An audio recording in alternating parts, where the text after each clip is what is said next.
तो आज की वीडियो में हम लोग क्लास 10 के चैप्टर 11 के एक बहुत ही इंपॉर्टेंट टॉपिक को डिस्कस करने जा रहे हैं, जिसका नाम है प्रिज्म द्वारा प्रकाश का अपवर्तन, रिफ्रैक्शन थ्रू ए प्रिज्म। और यहाँ पर जिस प्रिज्म की हम बात करेंगे वो हमारा कांच का प्रिज्म होगा।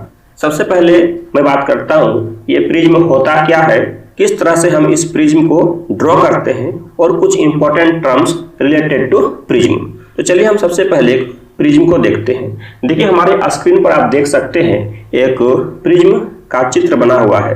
दोस्तों ये जो प्रिज्म का चित्र बना हुआ है, क्या वास्तव में हमारा प्रिज्म वैसा ही होता है जैसा ये दिख रहा है?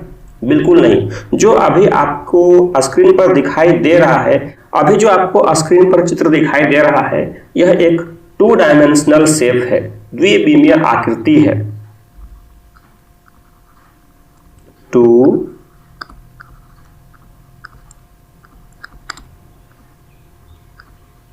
डायमेंशनल शेप है, लेकिन वास्तव में जो प्रिज्म होता है वह 3 डायमेंशनल होता है।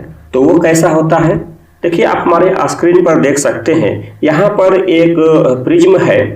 तो उस प्रिज्म का हम लोगों ने जो डायग्राम दिखाने का कोशिश किया है वो एक्चुअली बहुत जैसा एक्चुअल में होता है वैसा नहीं दिख पा रहा है। मैं आपको एक डायग्राम बना के उसको दिखाने का प्रयास करता हूँ। आप हमारे स्क्रीन पर देख सकते हैं, इस तरह का एक हमने डायग्राम बनाने का प्रयास किया है।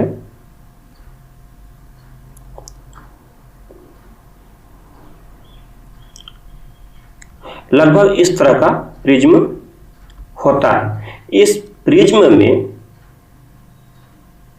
3 रेक्टेंगुलर यानी कि आयताकार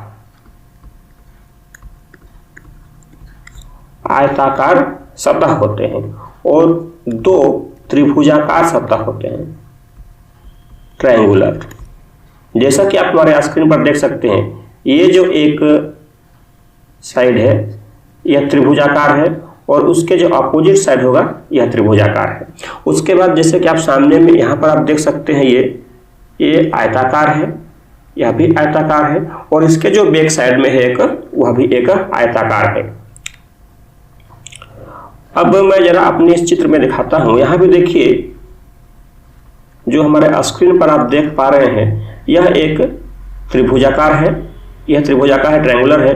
और यहाँ से अगर आप इसको देखेंगे, जिसको मैं अभी लाइन खींच रहा हूँ, शेड बना रहा हूँ, तो यह एक आयताकार है यानी कि रेक्टेंगुलर है, यह भी रेक्टेंगुलर है और इसके अपोजिट जो एक होगा वह भी हमारा रेक्टेंगुलर होगा।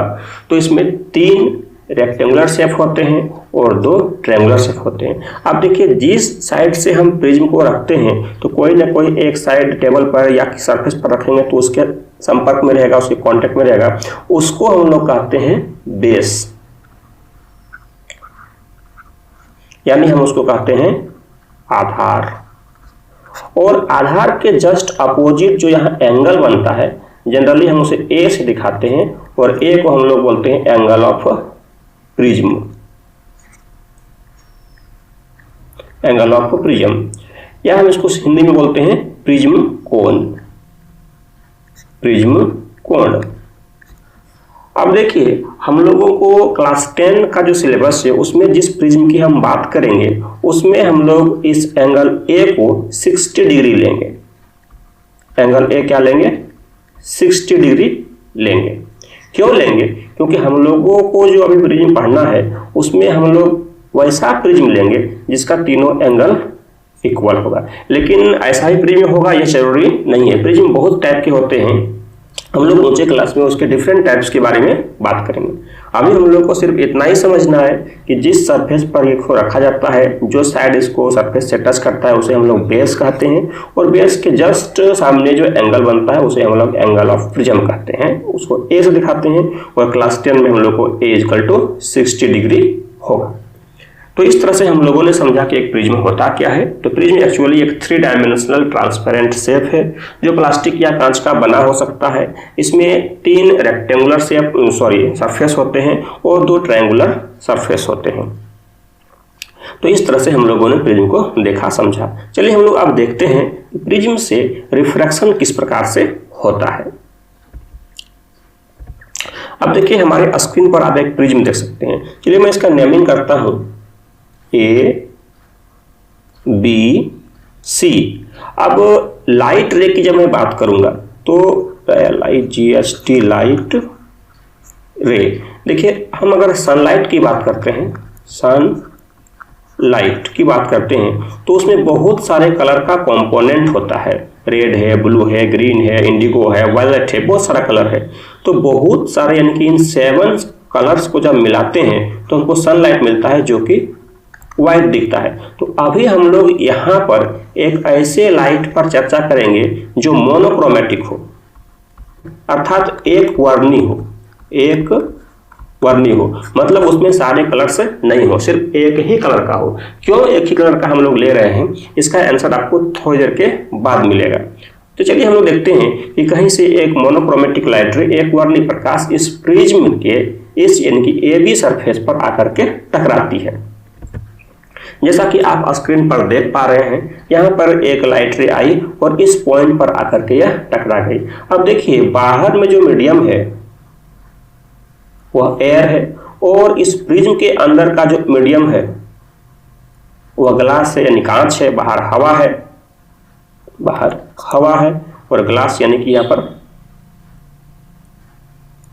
कांच है। अब देखिए बाहर अलग मीडियम है, अंदर अलग मीडियम है, और हम लोग जैसा कि जानते हैं हवा का अपवर्तनांक कांच के अपवर्तनांक से कम होता है, यानी refractive index of air is less than refractive index of glass, ऐसा हम लोग जानते हैं।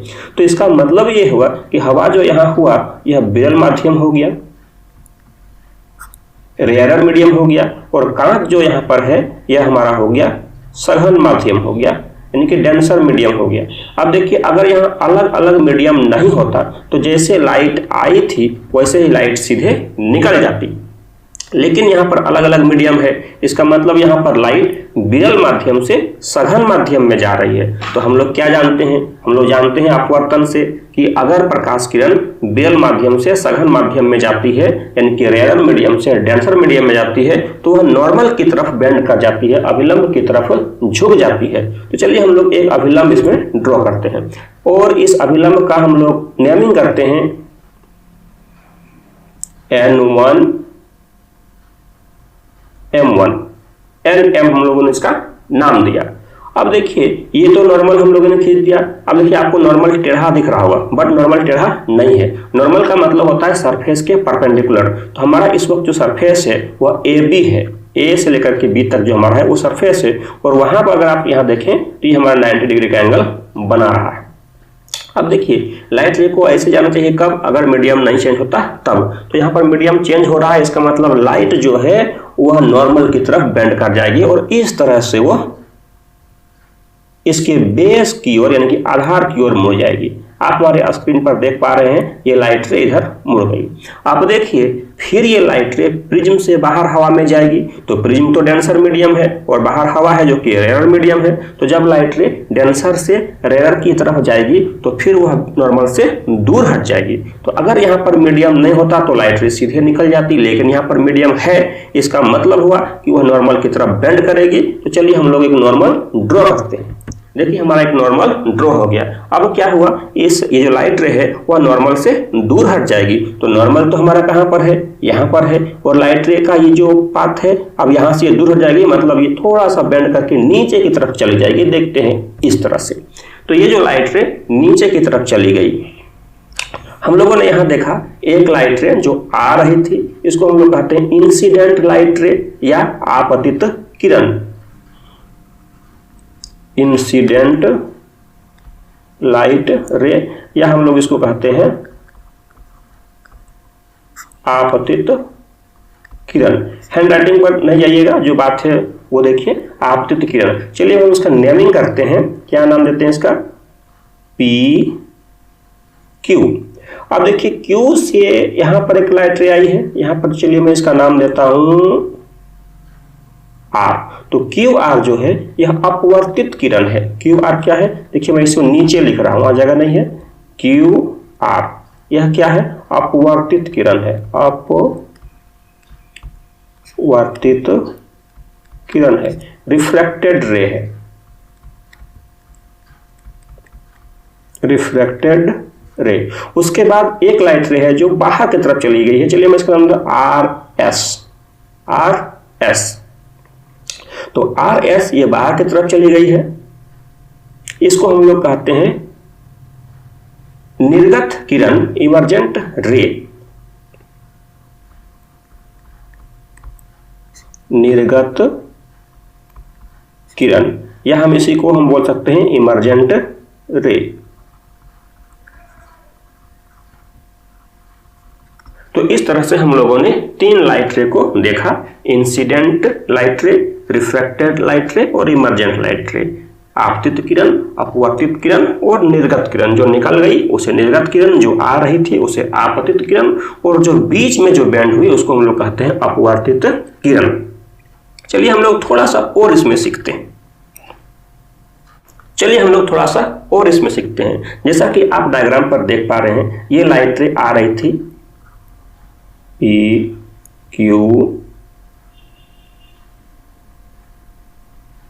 R S। हमारे पास लाइट रे कौन कौन सा था? P Q, जिसको हम लोग कहते हैं इंसिडेंट लाइट रे, Q R जिसे हम लोग कहते हैं रिफ्रैक्टेड लाइट रे या अपवर्तित किरण, और मेरे पास था आर एस जिसे हम लोग कहते हैं निर्गत किरण या इमर्जेंट लाइट रे। अब अगर देखिए इस इमर्जेंट लाइट रे को हम पीछे की ओर मिलाते हैं, देखिए इमर्जेंट लाइट रे को जो हम पीछे की ओर मिलाते हैं तो यहां पर जाकर के ये लाइट रे मिल जाती है। आप देख सकते हैं स्क्रीन पर जहां पर मेरा पॉइंटर अभी है, एरो देख रहे हैं, ये जहां पर जाकर के ये मिल जाती है। तो यहाँ जो एंगल बन रहा है, इस एंगल को हम लोग कहते हैं एंगल ऑफ डेविएशन। यहाँ जो एंगल बन रहा है इस जगह पर आप देख सकते हैं, इसे हम लोग कहते हैं एंगल ऑफ डेविएशन, और इसको हम लोग दिखाते हैं डी से।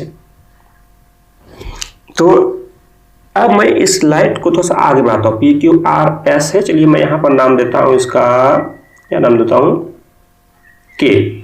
तो अब देखिए यहाँ पर जो एक एंगल बन रहा है, एंगल के, और इस पॉइंट का मैं नाम देता हूँ एल, इस पॉइंट बनता हूं एल। तो यहां जो एंगल बन रहा है के एल आर, उसी को हम लोग बोलते हैं, इसको दिखा रहे हैं एंगल डी से, और इसको हम लोग बोलते हैं angle of deviation, angle of deviation, या इसको हिंदी में हम लोग कहते हैं विचलन कोण। यहां से एक प्रश्न आता है, कभी कभी पूछा जाता है कि एंगल ऑफ डेविएशन क्या है, विचलन कोण हम लोग किसको कहते हैं। तो इंसिडेंट रे और इमर्जेंट रे के बीच जो एंगल बनता है उसी को हम लोग बोलते हैं angle of deviation. The angle between incident ray and emergent ray is known as angle of deviation.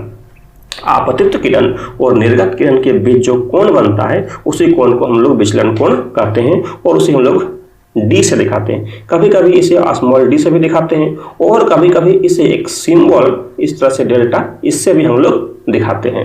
तो इस तरह से हम लोगों ने सीखा कि एक ग्लास प्रिज्म से लाइट का रिफ्रैक्शन किस तरह से होता है और एंगल ऑफ डेविएशन किसे कहते हैं। अब देखिए ये जो एंगल ऑफ डेविएशन है यह कुछ कुछ चीज पर डिपेंड करता है। जैसे किस पर डिपेंड करता है?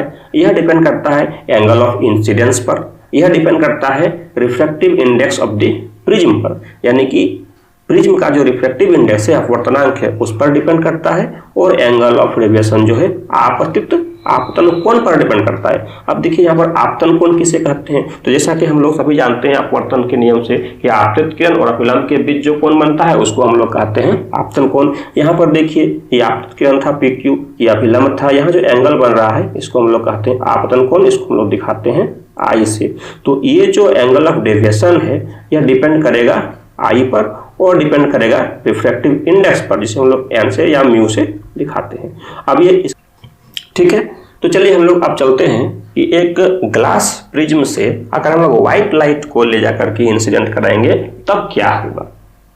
कांच के प्रिज्म द्वारा श्वेत प्रकाश का वर्ण विक्षेपण, dispersion of light through a glass prism, यानी कि अगर हम एक व्हाइट लाइट को, श्वेत प्रकाश को कांच के प्रिज्म से होकर गुजारेंगे तब क्या होता है, उसी को हम लोग प्रकाश का वर्ण विक्षेपण कहेंगे। तो हम लोग 2 मिनट के बाद इसको डिफाइन करेंगे, पहले हम लोग इसको समझते हैं। देखिए हमारे पास आप स्क्रीन में एक प्रिज्म देख पा रहे हैं, सिंपल सा एक प्रिज्म है, ग्लास प्रिज्म है।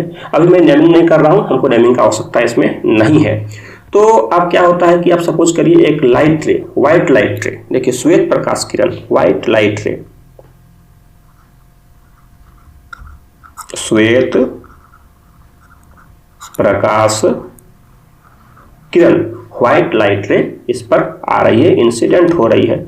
अब देखिए व्हाइट लाइट रे जब इंसिडेंट इस पर होगी तो हम लोग जैसा कि जानते हैं कि जब लाइट रे प्रिज्म से गुजरती है तो इसका अपवर्तन होता है, रिफ्रैक्शन होता है और यह बेस की तरफ मुड़ जाती है। लेकिन जैसे ही कोई व्हाइट लाइट रे इस प्रिज्म से होकर गुजरेगी तब वह अपने 7 कलर्स के कंपोनेंट में डिवाइड हो जाएगी इस तरह से। तो अभी आपने देखा कि ये व्हाइट लाइट रे इधर से आ रही थी, उसका इंसिडेंट हुआ, उसका रिफ्रैक्शन के बाद ये व्हाइट लाइट रे अपने 7 कलर्स के कंपोनेंट में डिवाइड हो गई, बट गई। इसी को हम लोग कहते हैं डिस्पर्सन ऑफ लाइट, यानी कि जब किसी प्रिज्म से व्हाइट लाइट रे गुजरती है तो वह अपने 7 कंपोनेंट्स में बढ़ जाती है। इसे ही हम लोग कहते हैं प्रकाश का वर्ण विक्षेपण, यानी कि जब कोई श्वेत प्रकाश किसी प्रिज्म से होकर गुजरती है तब वह अपने 7 रंगों के कलर, 7 वर्णों में बढ़ जाती है। इसे हम लोग प्रकाश का वर्ण विक्षेपण कहते हैं। The splitting of white light ray into its 7 component colour is known as dispersion of light. तो हम लोगों ने देखा अभी कि जब व्हाइट लाइट रे किसी प्रिज्म से होकर गुजरती है तो अपने 7 रंगों के कलर्स में, 7 वर्ण में बढ़ जाती है, जिसको हम लोग प्रकाश का वर्ण विक्षेपण कहते हैं। अब देखिए यहाँ पर जो 7 कलर्स का कंपोनेंट मिला है, जो 7 रंग की पट्टी मिली है, उसका जो सीक्वेंस है, जो क्रमानुसार है, वह सबसे ऊपर में है रेड, उसके बाद है ऑरेंज, फिर है येलो, फिर है ग्रीन, ब्लू, इंडिगो, वायलेट। सबसे ऊपर में क्या है? रेड, उसके बाद है ऑरेंज, फिर येलो, फिर ग्रीन, ब्लू, इंडिगो, वायलेट। तो ये जो 7 कलर्स का जो हमको पट्टी मिला है, बैंड मिला है, इसे हम लोग कहते हैं स्पेक्ट्रम। 7 कलर्स के बैंड को हम लोग क्या कहते हैं? स्पेक्ट्रम। और हम हिंदी में इसे वर्णपट भी कहते हैं, वर्णपट, या हम लोग इसको हिंदी में भी स्पेक्ट्रम ही कहते हैं। तो कोई पूछ सकता है अगर स्पेक्ट्रम क्या है, तो हम लोग बोल सकते हैं कि जब प्रिज्म से व्हाइट लाइट रे गुजरती है तो 7 कलर्स का हमको एक बैंड मिलता है, एक पट्टी मिलता है, उसी का नाम है स्पेक्ट्रम। और इस स्पेक्ट्रम में सबसे ऊपर कौन सा कलर है? रेड, और सबसे नीचे कौन सा कलर है? वायलेट। तो आप देखिए सबसे ऊपर ये क्यों है, ये सबसे नीचे क्यों है? तो जिस लाइट रे का डेविएशन जितना ज्यादा होगा वह उतना नीचे जाएगा, और जिस लाइट रे का डेविएशन जितना कम होगा वह उतना ऊपर रहेगा। तो अगर इस चित्र को हम लोग ध्यान से देखेंगे तो हम कह सकते हैं सबसे कम जो विचलन है, सबसे कम विचलन यानी कि सबसे कम डेविएशन, और अगर दूसरा हम बात करेंगे सबसे ज्यादा डेविएशन, सबसे ज्यादा डेविएशन, तो सबसे कम डेविएशन किसका है? रेड का, और सबसे ज्यादा डेविएशन किसका है? वायलेट का। तो इस तरह से हम लोगों ने देखा रेड का डेविएशन सबसे कम और वायलेट का डेविएशन सबसे ज्यादा। अब यह डेविएशन सबसे कम क्यों है? क्योंकि रेड का वेवलेंथ सबसे ज्यादा है और वायलेट का वेवलेंथ कम है। जिसका वेवलेंथ जितना कम उसका डेविएशन उतना ज्यादा, और जिसका वेवलेंथ जितना ज्यादा उसका डेविएशन उतना कम। हम लोगों ने देखा प्रकाश का वर्ण विक्षेपण क्या है, उसके बाद हम लोगों ने देखा स्पेक्ट्रम किसे कहते हैं, उसके बाद हम लोगों ने देखा कौन सी कलर का लाइट सबसे ऊपर होगा, कौन सी कलर का लाइट इस बैंड में सबसे नीचे होगा और वो क्यों होगा। चलिए हम लोग थोड़ी सी और बात कर लेते हैं। देखिए इस तरह से हमारे पास ये 7 कलर्स का पट्टी हमको मिला था, और इसमें अगर हम सीक्वेंस की बात करते हैं कलर का, तो सबसे ऊपर में रेड है, फिर ऑरेंज है, ग्रीन है, ब्लू है, इंडिगो है, वायलेट है। अब इसमें से अगर हम बात करते हैं वेवलेंथ की,